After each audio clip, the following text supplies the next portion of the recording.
Kenyans are expected to submit any views in support or against the 27 candidates shortlisted for nomination to the East African Legislative Assembly on or before Thursday next week. The co-chairperson of the Responsible Parliamentary Select Committee, Kato Olemetito, says the nominees will be vetted on Saturday next week.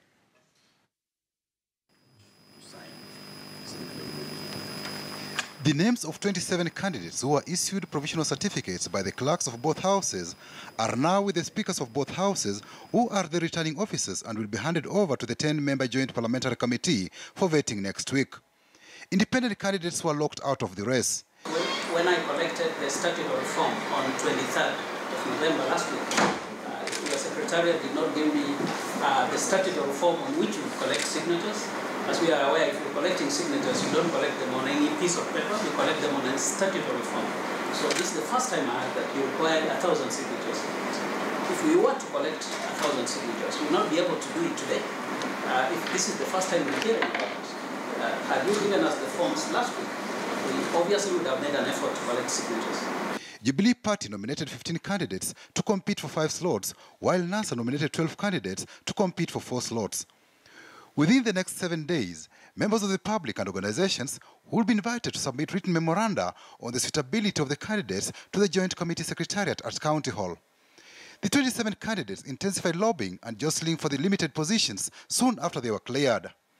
Former Kamukunji MP Simon Mbugua, former Clerk of the National Assembly Justin Mbudi, former Mandera North MP Adan Mohamed Nooru, Florence Jamatia Sergon, who is a director at Rural Electrification Authority and also served at the Jubilee Secretariat, Irene Cherop Masit, a former commissioner at the defunct Interim Independent Boundaries Commission, are notable individuals who were shortlisted by Jubilee for the second time within 6 months to compete for the EALA slots.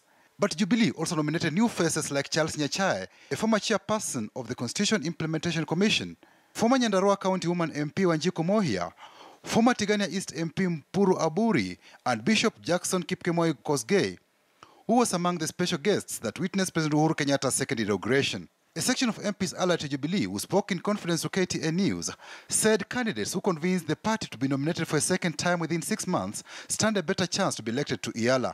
Former MPs also stand a better chance by virtue of their understanding of parliamentary procedures and regulations. The fresh picks from Jubilee list might swing a surprise should the party leadership whip MPs to reward loyalists and those who aggressively campaign for Jubilee. Jubilee Party will hold a parliamentary group meeting next week to deliberate on the 15 nominees. The opposition NASA has 4 slots to fill at the Regional Assembly. The 12 candidates who are shortlisted by the Alliance are also reaching out for support within and outside the coalition. A cross-section of NASA MPs who spoke to KTN intimated Raila Odinga's elder brother Oburu Oginga and Kennedy Musyoka, who is the son of NASA co-principal Kalonzo Musyoka, enjoy wide support from the coalition. NASA's Chief Executive Officer Norman Magaya is perceived as a compromise candidate and enjoys wide support from ODM, ANC and Ford Kenya MPs. Former Wajir County Woman MP Fatuma Ibrahim leads NASA's list in terms of gender preference. She faces stiff competition from Jane Moronge Marwa, who was nominated by ANC. Former Mbalambala MP Abdikadir Mohammed and immediate former EALA MP Abubakar Zain are other formidable candidates on the NASA list. Parliament will go on long recess Thursday next week. However, the committee's co-chairperson Kato Olemetito says the committee will request speakers of both houses to call a special sitting on December 13th, where the committee's report will be tabled in the morning session and have elections held in the afternoon. Kenya is the only partner state in the East African community that has not submitted the names of its members for the Assembly. EALA rules of procedure bar the Assembly from transacting business in the absence of at least 4 MPs from each of the 6 EAC partner states. Patrick Amimo, KTN News.